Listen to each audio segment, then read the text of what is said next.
గోపాలపురం అనే గ్రామం ఉంది. ఆ గ్రామంలో అందరూ ఒకరికొకరు తెలిసిన వాళ్లే. ఆ ఊరు పచ్చని చెట్లతో నదులతో ఎంతో అందంగా ఉండేది. ఇలా ఉండగా ఆ ఊరిలోనే రామయ్య అనే ఒక అతను తన భార్య సీతమ్మ ఉండేవారు. వాళ్లకి 2 కూతుర్లు. పెద్దమ్మాయి శారద, చిన్నమ్మాయి సుమతి. శారద చాలా మంచిది, అలానే బాగా కష్టపడేది. సుమతి అలా కాదు, తన గురించి తాను ఆలోచించుకునేది. రామయ్య అనారోగ్యం కారణంగా మరణిస్తాడు. సీతమ్మ బాధపడుతూ వాళ్ల కూతుర్లతో ఇలా అంటుంది: అమ్మా, మీ నాన్నగారు లేరన్న విషయం నేను జీర్ణించుకోలేకపోతున్నాను.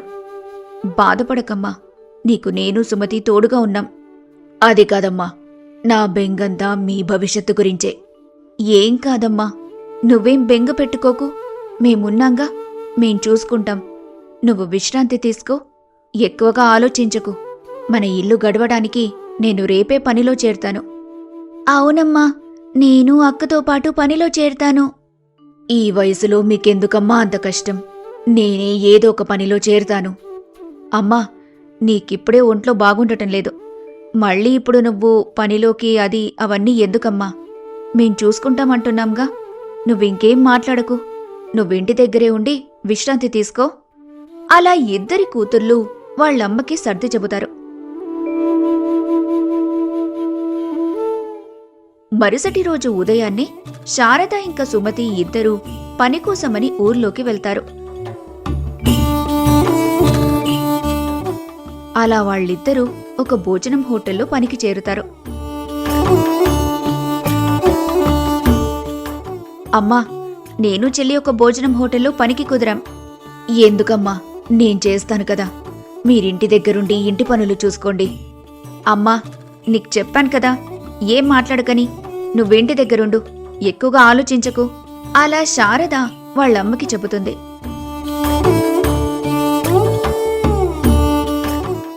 అలా వాళ్ళిద్దరూ భోజనం హోటల్లో పనిచేస్తూ ఉంటారు. కొంతకాలం గడుస్తుంది. సుమతి, మనం ఎంతకాలమని ఇలా పనులు చేసుకుంటూ ఏ రోజు దారోజే తెచ్చుకొని తింటూ ఉంటాం? అవునక్క, నేను పనులు చేయలేకపోతున్నాను. నా దగ్గర ఒక ఆలోచన ఉంది.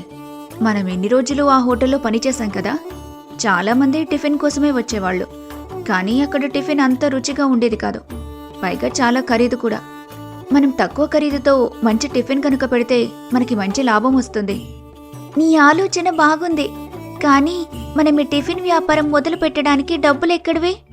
మనం పని చేసేటప్పుడు ప్రతి నెల కొంత డబ్బు దాచాం కదా, దాంతో మొదలు పెడదాం. నా దగ్గర ఏం డబ్బులు లేవు, మొత్తం ఖర్చయిపోయాయి. మరేం పర్వాలేదు, నా దగ్గరున్న దాంతో మొదలు పెడదాం. అమ్మా, నువ్వేమంటావు? నాకు చాలా సంతోషంగా ఉందమ్మా. మీరు వ్యాపారం మొదలుపెట్టే స్థాయి దాకా వచ్చారు. మీ నాన్నగారు ఉండుంటే మీ ఇద్దరినీ చూసి ఎంతగానో గర్వపడేవారు. అలా 2 టిఫిన్ బండి పెట్టుకోవడానికి స్థలాన్ని చూడ్డానికి ఊర్లోకి వెళ్తారు. చెల్లి, మన టిఫిన్ బండి ఊరి మధ్యలో ఉండాలి. ఉదయాన్నే అందరూ బయటకొచ్చే చోటైతే మంచిది. అవునక్క, గుడి దగ్గర లేదా బావి పక్కనైనా బాగుంటుంది. అక్కడ రోజు జనాలు రాకపోకలు చేస్తుంటారు. అక్కడ చూడు చెల్లి, రావి చెట్టు కింద ఖాళీగా ఉంది, నీడుంటుంది, చుట్టూ శుభ్రంగా కూడా ఉంది.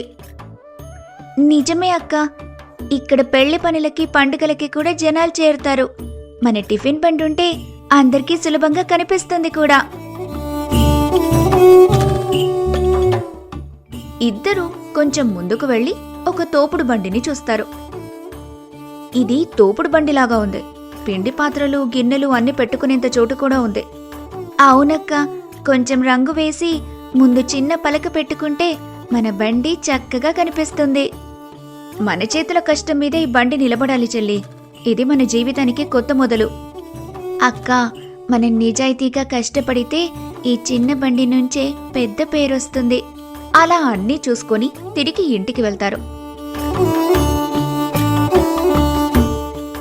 అవును అమ్మా, మనం రేపటి నుంచి పిండి వంటలు తయారు చేసుకోవాలి. మనం ఈ వ్యాపారంలో రాణించాలంటే టిఫిన్లు బాగా నాణ్యంగా చేయాలి. అలాగే బయట వాళ్లకన్నా కొంచెం తక్కువ ధరకే అమ్మాలి. మరుసటి రోజు ఉదయాన్నే శారద వాళ్ళమ్మ సీతమ్మతో ఇలా అంటుంది. అమ్మా, నేను వెళ్ళి కావాల్సిన సరుకులు తీసుకొనొస్తాను. ఒక్కదానివే ఏం వెళ్తావమ్మా, చెల్లిని కూడా తోడుగా తీసుకుని వెళ్ళు. సరే అమ్మా. సుమతి, పద, ఇద్దరం వెళ్ళి మన వ్యాపారానికి కావాల్సిన సరుకులు తెచ్చుకుందాం. సరే అక్క, పద వెళ్దాం. అలా శారద ఇంకా సుమతి ఇద్దరూ వెళ్ళి సరుకులు తెచ్చుకుంటారు. అలాగే వాళ్ళు వ్యాపారానికి చూసుకున్న తోపుడు బండికి రంగులు వేయించి తెచ్చుకుంటారు. మరుసటి రోజు ఉదయం తోపుడు బండి ఊర్లోకి తీసుకెళ్లి వ్యాపారం మొదలుపెట్టారు. సరే సుమతి, నువ్వు చట్నీలన్నీ కవర్లో పెట్టుంచు. నేను ఈలోపు గారెలు పూరీలు వేయిస్తాను. వేడివేడిగా ఉంటే త్వరగా అమ్ముడుపోతాయి. అలాగే అక్క. అలా వాళ్ళిద్దరూ వ్యాపారం చేసుకుంటూ ఉంటారు. మంచి నాణ్యతతో చేయటం వల్ల వాళ్ల వ్యాపారం బాగా సాగుతుంది. అలా కొద్ది రోజుల్లోనే వాళ్ల వ్యాపారం అభివృద్ధి చెందుతుంది. ఇలా ఉండగా ఒకరోజు సీతమ్మ, అమ్మా, నాకు చాలా సంతోషంగా ఉంది. మీరిద్దరూ మీ సొంత కాళ్ల మీద నిలబడి మంచి స్థాయికొచ్చారు. నాకు ఎంతో గర్వంగా ఉంది.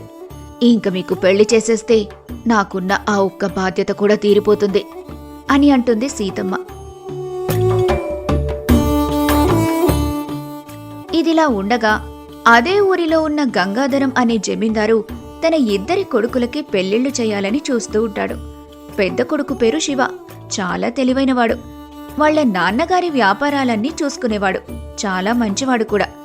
ఇక చిన్న కొడుకు రాఘవ చాలా అమాయకుడు.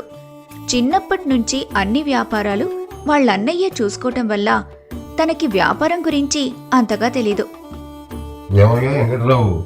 మా కొడుకు ఇద్దరికి ఈ ఏడు పెళ్లి చేసేయాలి అని అనుకుంటున్నాను, కానీ నాకు ఒక చిన్న ఆశ ఉంది.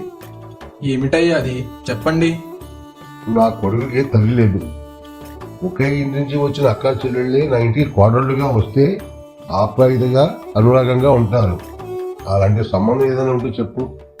మీ ఆలోచన చాలా బాగుంది అయ్యగారు. మీరు అడిగిన విధంగానే ఒక సంబంధం ఉంది. మన ఊర్లోనే సీతమ్మ గారు అమ్మాయిలు ఉన్నారు. వారిది చాలా పేద కుటుంబం. వాళ్ళకి తండ్రి లేరు. అక్కా చెల్లెళ్ళు ఇద్దరే కష్టపడి ఇంటిని నెట్టుకొస్తున్నారు. ఇప్పుడు చిన్న టిఫిన్ బండి పెట్టుకున్నారు. పేదవాళ్ళు అయితే ఏమిటి, పిల్లలు బాగా కష్టపడుతున్నారు అంటున్నావు. మంచి కుటుంబం అంటున్నావే, ఇంకేం కావాలి? సరే అయ్యా, నేను వెళ్ళి వాళ్ళతో మాట్లాడొస్తాను. సరే వెంకటరావు గారు. వెంకట్రావు సీతమ్మ గారి ఇంటికి వెళ్తాడు. ఏమండి సీతమ్మ గారు, ఏమండి సీతమ్మ గారు. ఎవరండి? వస్తున్నాను, ఒక్క నిమిషం. వెంకట్రావు గారు, మీరా? ఏంటి ఇలా వచ్చారు? మరేం లేదండి, మీరు మీ పిల్లలకి పెళ్లి చేయాలనుకుంటున్నారని తెలిసింది. దాని గురించనే మాట్లాడదామని వచ్చాను. లోపలికి రండి. పదండి. మంచినీళ్ళేమైనా తాగుతారా? అవేం వద్దండి, ముందు మీరు కూర్చోండి, మీతో మాట్లాడాలి. ఓ, చెప్పండి. మన ఊరి జమీందారు గంగాధరం గారు ఉన్నారు కదా, వారికి ఇద్దరు అబ్బాయిలు. వాళ్ళకి మీ ఇద్దరు అమ్మాయిల్ని ఇచ్చి వివాహం చేద్దాం అనుకుంటున్నారు. మీ నిర్ణయం తెలుసుకోమని పంపించారు. చాలా మంచి వార్త చెప్పారు. గంగాధరం గారి గురించి తెలిసిందే, ఎంతో మంచి వ్యక్తి. అలాంటి సంబంధం మేమెలా కాదనగలమండి. ఒకసారి మీ అమ్మాయిలకు కూడా చెప్పండి, వారి నిర్ణయం కూడా తెలుసుకోవాలి కదా. సరేనండి, మీరు కూర్చోండి, నేను వెళ్ళి చెప్పేసి వస్తాను అని చెప్పి సీతమ్మ వాళ్ల కూతుళ్ల దగ్గరికి వెళ్లి ఇలా అడుగుతుంది. అమ్మా శారదా, సుమతి, మీతో కొంచెం మాట్లాడాలి. ఏంటమ్మా అది, చెప్పు. మరేం లేదమ్మా, మన ఊరి జమీందారు గంగాధరం గారు ఉన్నారు కదా, వాళ్ళిద్దరబ్బాయిలకి మీ ఇద్దరినిచ్చి వివాహం చేద్దామని అనుకుంటున్నారంట. మీ నిర్ణయం తెలుసుకోవడానికి వెంకట్రావు గారిని పంపించారు. మీరేమంటారు? నీ ఇష్టమమ్మా. సుమతి, నువ్వేమంటావు తల్లి? నువ్వెలా అంటే అలానే అమ్మా. నాకెందుకో ఈ సంబంధం బాగుంటుందనిపిస్తుంది. ఎందుకంటే మీరిద్దరూ ఒకే కుటుంబంలో ఉంటారు, ఒకరికొకరు తోడుగా ఉంటారు. అవునమ్మా. అలా అయితే మీకు కూడా ఈ సంబంధం ఇష్టమేనా? నీకిష్టమైతే మాకిష్టమే అమ్మా. సరే అయితే నేను వెళ్ళి వెంకట్రావు గారికి చెప్పొస్తాను అని చెప్పి సీతమ్మ వెంకట్రావు దగ్గరికి వెళ్ళి ఇలా అంటుంది. ఏవండి వెంకట్రావు గారు, మా పిల్లలకి ఈ సంబంధం ఇష్టమే. చాలా సంతోషం అండి. నేను వెళ్ళి గంగాధరం గారికి చెప్పి మంచి రోజు చూసుకొని మీ దగ్గరకు వస్తాను. సరేనండి అని చెప్పి వెంకట్రావు అక్కడ్నుంచి గంగాధరం దగ్గరికి వెళ్తాడు. ఏమండి గంగాధరం గారు, సీతమ్మ గారికి మన సంబంధం ఇష్టమే అని చెప్పారు. చాలా మంచి మాట చెప్పారు వెంకటరావు గారు. మనం వెంటనే పంతులు గారిని పిలిచి ముహూర్తాలు చూడమని చెప్పాలి. అలా కొంతకాలం గడుస్తుంది. శారద శివకి అలాగే సుమతి రాఘవకి వివాహం జరిపిస్తారు. అలా కొన్ని రోజులు గడుస్తాయి.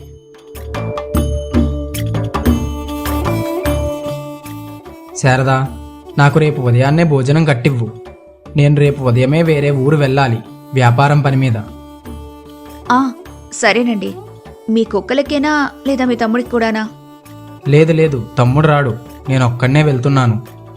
అదేంటండి, వ్యాపారం పనుల మీద ఎప్పుడు మీరే వెళ్తారు? మీ తమ్ముడు వెళ్ళడం నేనెప్పుడూ చూడలేదు. అలా ఏం లేదు శారదా, చిన్నప్పటి నుంచి మా నాన్నగారితో నేనే వెళ్ళేవాణ్ణి. వాడికి వ్యాపారం మీద అంత అనుభవం లేదు, అందుకే వాడు వ్యాపారం పనుల్లోకి రాడు అని మాట్లాడుకుని పడుకుంటారు. మరుసటి రోజు ఉదయమే శారద లేచి శివకి భోజనం పెడుతుంది. శివ వ్యాపారం పని మీద పక్కూరికి బయలుదేరతాడు. నాన్నగారు, నేను పక్క ఊరు వెళ్తున్నాను చిన్న పని మీద. ఏం పని మీదరా? అదే నాన్న, మొన్న చెప్పాను కదా మామిడి తోట ఒకటి బేరం ఉందని. అది ఇప్పుడు తక్కువ ధరకే అమ్మేస్తున్నారు. అది తీసుకుందామని చూస్తున్నాను. సరేరా, ఎక్కడికే వెళ్ళిరా. సరే నాన్నగారు. తమ్ముడు లెగిశాక ఒకసారి వాడిని రైస్ మిల్ దగ్గరికి వెళ్ళమనండి. బియ్యం బస్తాలు లోడ్ ఎక్కిస్తున్నారు, దగ్గరుండి చూడమనండి. సరేరా, నేను చెప్తాను. మొత్తానికి శివ తన వ్యాపారం పని మీద పక్కూరికి బయలుదేరతాడు. ఇంతలో రాఘవ కూడా నిద్రలేస్తాడు. సుమతి, నాకు కొంచెం కాఫీ పెట్టివ్వు. అది విని శారద కాఫీ తీసుకుని వస్తుంది. అయ్యో వదినా, మీరు తెచ్చారేంటి? సుమతి లేదా? లేదు రాఘవ, సుమతి బయట వాకిలి తుడుస్తోంది. మా అన్నయ్య ఏడు వదినా? లెగిసినప్పటి నుంచి అసలు కనిపించలేదు. లేదు రాఘవ, మీ అన్నయ్య పక్కూర్లో ఏదో పనుండి వెళ్లారు. ఓ అవునా, సరే వదినా. ఇంతలో సుమతి అక్కడికొస్తుంది. లేచారా? కాఫీ ఏమైనా పెట్టమంటారా? లేదు లేదు, ఇప్పుడే వదిని పెట్టిచ్చింది. ఆ సరేనండి. ఇందాక మావయ్య గారు మిమ్మల్ని అడిగారు, ఒకసారి వెళ్ళండి. సరే సుమతి. రాఘవ వాళ్ళ నాన్నగారి దగ్గరికి వెళ్తాడు. నాన్నగారు నన్ను పిలిచారంట, ఏమిటండి? అన్నయ్య నిన్ను రైస్ మిల్ దగ్గరికి వెళ్ళమన్నాడు. ఈ రోజు బియ్యం బస్తాలు లోడెక్కిస్తున్నారంట. నిన్ను దగ్గరుండి చూసుకోమన్నారు. సరే నాన్నగారు, నేను ఇప్పుడే బయలుదేరతాను అని చెప్పి రాఘవ రైస్ మిల్లుకి వెళ్తాడు. ఇంతలో గంగాధరం వచ్చి ఇంటి తాళాలు అలాగే బీర్వా తాళాలు శారదకిచ్చి ఇలా అంటాడు. అమ్మా శారదా, నువ్వు ఇంటికి పెద్ద కొడవి. ఇక నుండి ఇంటి బాధ్యతలన్నీ నువ్వే చూసుకోవాలి. అయ్యో మావయ్య గారు, ఇప్పుడు ఇవేం వద్దండి. పెద్దవారు మీరుండగా నాకివన్నీ ఎందుకండి? అలాగేం కాదమ్మా, చూసుకో. అలా గంగాధరం ఇంటి బాధ్యతను శారదకి అప్పగిస్తాడు. అది చూసిన సుమతి బాగా కుళ్ళుకుంటుంది. తరువాత రాఘవ ఇంటికి రాగానే సుమతి రుసరుసలాడుతూ ఉంటుంది. ఏంటి సుమతి, ఏమైంది? ఎందుకలా చిరాగ్గా ఉన్నావు? ఏం చెప్పాలి? మీ ఇంట్లో నేను పని మనిషిని కదా. అదేమిటి అలా అంటున్నావు? మరి అంతే కదా, మీ నాన్నగారు ఇందాక ఇంటి బాధ్యత అంతా మా అక్కకే అప్పగించేశారు. మరి వదిన పెద్దది కాబట్టి ఇంటి బాధ్యతనిచ్చారు. అదేంటి, ఇద్దరికి సమానంగా ఇవ్వాలి కదా. ఇలా ఒక్కరికే బాధ్యతను ఇచ్చేయడమేంటి? అలా ప్రతిరోజు రాఘవతో గొడవ పడుతూ ఉంటుంది సుమతి.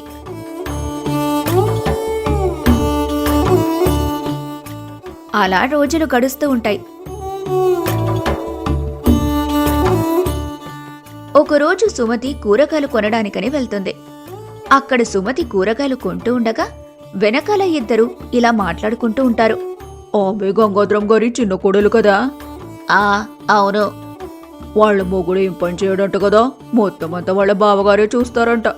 ఆ మొత్తం వాళ్ళ నాన్నగారి వ్యాపారాలన్నీ తనే చూసుకుంటాడు. ఇలా ఉంటే వీళ్ళకి ఎలాంటి ఆస్తులు రావులే. ఆ అప్పుడు మొత్తం అంతా నేనే చేశాను, నువ్వేం చేసావు అంటాడు వాళ్ళన్నయ్య. అప్పుడు వీళ్ళు ఏం చేయలేరు. ఇలా వాళ్ళు మాట్లాడుకున్నదంతా సుమతి వింటుంది. కూరగాయలు తీసుకుని సుమతి వెంటనే ఇంటికి బయలుదేరి వెళ్తుంది. ఇంటికి వచ్చి చూసేసరికి రాఘవ మంచం మీద పడుకొని ఉంటాడు. సుమతి కోపంలో ఆ వస్తువుల్ని అటూ ఇటూ విసిరేస్తూ ఉంటుంది. ఏమైంది సుమతి? ఎందుకంత కోపంగా ఉన్నావు? అసలు ఏం జరిగింది? ఎందుకలా వస్తువులన్నీ విసిరిస్తున్నావు? ఏం కాలేదులే, మీరు పడుకోండి. అరే, ఏం జరిగిందో నాకు చెప్తేనే కదా తెలిసేది. బయట నలుగురు 4 రకాలుగా మాట్లాడుకుంటున్నారు. మీరేం పని చెయ్యరని, మీకసలు బాధ్యత అనేదే లేదని, మొత్తం ఇంటి బాధ్యతంతా మీ అన్నయ్య చూసుకుంటున్నారంట. ఇలా ఉంటే తర్వాత మనకి ఈ ఆస్తిలో ఏం వాటా రాదని మాట్లాడుకుంటున్నారు. మీరేమో ఏమీ పట్టనట్టు ఇలా పడుకొనున్నారు.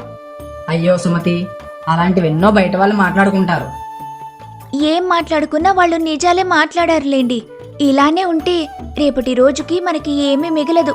మీ అన్నయ్య గారు మొత్తం అంతా నేనే కష్టపడ్డాను, నీకెందుకు ఇవ్వాలి అంటారు. అప్పుడు మీ నాన్నగారి ఆస్తిలో మనకి చిల్లిగవ్వ కూడా రాదు. మా అన్నయ్య అలా ఎప్పటికీ అనడు. మా అన్నయ్య గురించి నాకు తెలుసు. ఎప్పుడు ఎవరు ఎలా ఉంటారో ఎవ్వరికీ తెలీదండి. నేను మీకు చెప్పాను చూడండి, నన్ను నేను అనుకోవాలి. ఇప్పుడు ఎందుకంత చిరాకు పడుతున్నావు? ఇప్పుడు ఏం చెయ్యాలో చెప్పు. వెళ్ళి మీ నాన్నగారిని అడగండి, ఆస్తిని ఇద్దరికి సమానంగా పంచేయమని చెప్పండి. రాఘవ వాళ్ళ నాన్నగారి దగ్గరికి వెళ్తాడు. నాన్నగారు, నేను మీతో కొంచెం మాట్లాడాలి.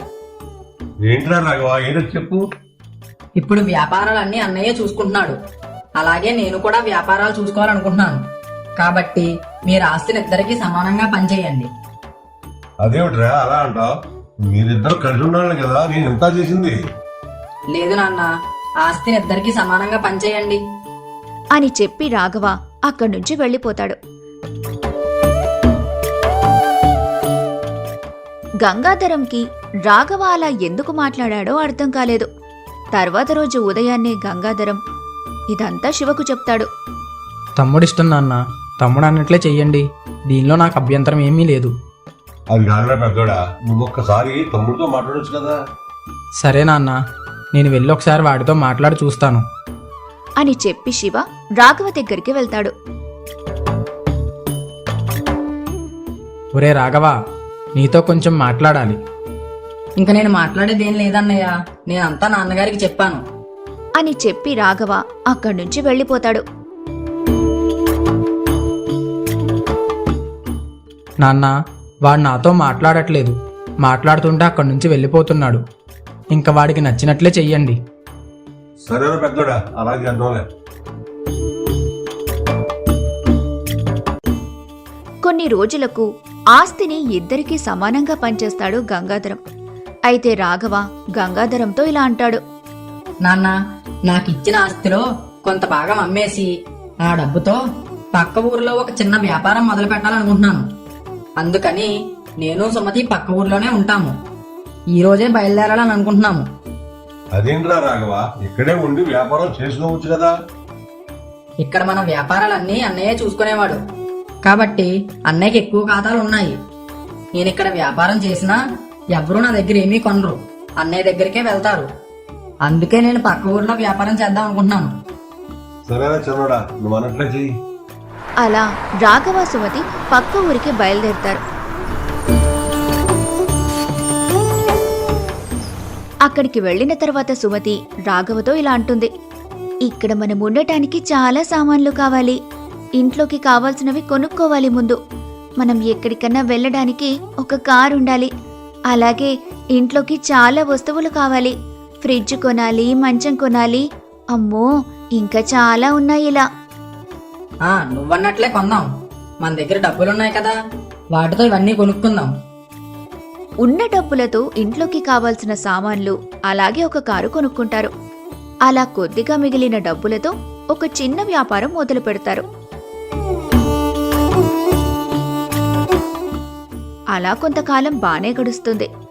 కాని రాఘవకి వ్యాపార లక్షణాలు ఏమీ లేవు కనుక అందరి దగ్గర ఇట్టే మోసపోతాడు. అలా కొద్ది కాలానికి అప్పుల్లో కూరుకుపోతాడు. ఉన్నదంతా అమ్మినా కూడా తీరని అప్పుల్లో కూరుకుపోతాడు రాఘవ. ఈ గొడవంతా పెద్ద మనుషుల్లో పెడతారు. ఏమయ్యా రాఘవ, ఇప్పుడు నువ్వు ఈ అప్పులన్నీ ఎలా తీరుస్తావు? నీ దగ్గర ఉన్నదంతా కూడా అప్పుల్లోనే పోయింది. ఇప్పుడు మిగతా డబ్బు ఎలా చెల్లిస్తావు అది చెప్పు ముందు. నా దగ్గర ఒక్క రూపాయి కూడా లేదండి. ఉన్నదంతా వ్యాపారానికే పెట్టాను. అందులో నష్టపోయాను. నాకున్నవన్నీ అమ్మేసినా కూడా ఇంకా అప్పులే మిగిలాయి. పంచాయితీ జరుగుతూ ఉంటుంది. ఇంతలో శివ వ్యాపారం పని మీద అటుగా వెళ్తూ అక్కడ ఆగి చూస్తాడు ఏమిటా అని. అక్కడ తన తమ్ముడు రాఘవ కనిపిస్తాడు. ఒరే రాఘవా, నువ్వేంట్రా ఇక్కడ? అసలు ఏం జరిగింది? నేను వ్యాపారంలో బాగా నష్టపోయాను అన్నయ్య. అప్పుల్లో కూరుకుపోయాను. నా దగ్గరున్న ఆస్తంతా అమ్మేసినా కూడా ఇంకా అప్పులే మిగిలాయి. దాని గురించి ఇప్పుడు ఈ పంచాయతీ అంతా జరుగుతుంది. నేనప్పుడు నీతో అదే మాట్లాడదామని వచ్చాను. కానీ నువ్వప్పుడు ఎవరి మాట వినిపించుకోలేదు. నువ్వు ముందు వ్యాపార లక్షణాలు నేర్చుకోవాలి. ఎవరు ఎలా ఉంటారన్నది మనకు తెలియదు. అందరినీ గుడ్డిగా నమ్మేయకూడదు. నమ్మితే ఇలానే మోసం చేస్తారు. నేను చాలా పెద్ద తప్పు చేశానన్నయ్య. ఆ రోజు మీరు చెప్పేది వినుండాల్సింది.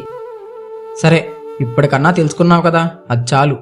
నువ్వేం కంగారు పడకు, ఇదంతా నేను చూసుకుంటాను అని చెప్పి శివ రాఘవకి ఉన్న మిగతా అప్పు కట్టేసి రాఘవతో ఇలా అంటాడు.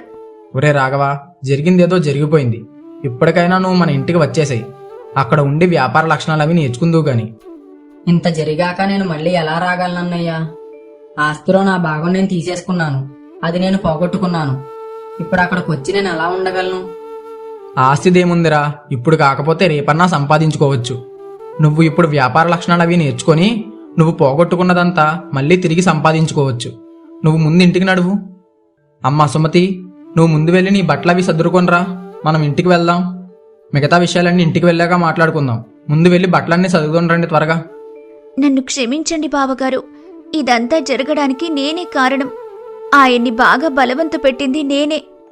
సరే అమ్మా, ఇప్పుడు బాధపడినా ఏం లాభం లేదు. పదండి ఇంటికి వెళ్దాం. ముగ్గురు కలిసి ఇంటికి వెళ్తారు.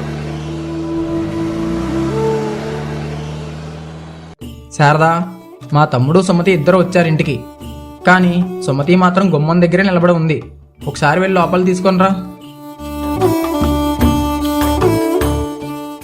సుమతి, అక్కడే ఉండిపోయావేంటి?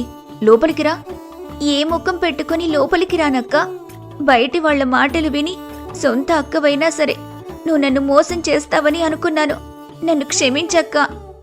ఇప్పటికైనా తప్పు తెలుసుకున్నావు కదా సుమతి. పదమ్మా లోపలికి. మావయ్య గారు ఎదురు చూస్తున్నారు. జరిగినవన్నీ మర్చిపో. ఇంకా పాత విషయాలేమీ గుర్తు తెచ్చుకోకు, సరేనా? రామ్మ సుమతి, లోపల అలా కావచ్చు నిలబడకు. మావయ్య గారు, నేను అక్కని తప్పుగా అనుకున్నాను. బయటి వాళ్ళేదో అన్నారని మనసులో అనుమానం పెట్టుకున్నాను. ఇప్పుడు నాకు చాలా బాధగా ఉంది. అందరికీ అలాగే అవుతుంది సుమతి. బయట వాళ్ళ మాటలు త్వరగా నమ్మేస్తారు. కానీ ఇంట్లో వాళ్ళ మనసు అంత తేలిగ్గా అర్థం కాదు కదా. అవును మావయ్య గారు, అక్క నాకు ఎప్పుడూ మంచే చేసింది. అయినా నేను చేసిన తప్పు తెలుసుకున్నాను మావయ్య గారు. ఇంకెప్పుడు ఇలాంటి పొరపాట్లు చెయ్యను. అప్పటి నుంచి రాఘవ వాళ్ళ అన్నయ్య దగ్గరే ఉండి వ్యాపారంలో మెలకువలన్నీ నేర్చుకుంటూ ఉంటాడు. అలా కొంతకాలానికి రాఘవతో శివ ఒక వ్యాపారాన్ని మొదలు పెట్టిస్తాడు. రాఘవ తన అన్నయ్య దగ్గర నేర్చుకున్న వ్యాపార లక్షణాలతో తన వ్యాపారాన్ని అభివృద్ధి చేసుకుంటూ ఉంటాడు. మా వీడియో గనుక మీకు నచ్చినట్లయితే లైక్ చేయండి, షేర్ చేయండి, కామెంట్ చేయండి. మరిన్ని మంచి కథల కోసం మా ఛానల్ని సబ్స్క్రైబ్ చేసుకోండి.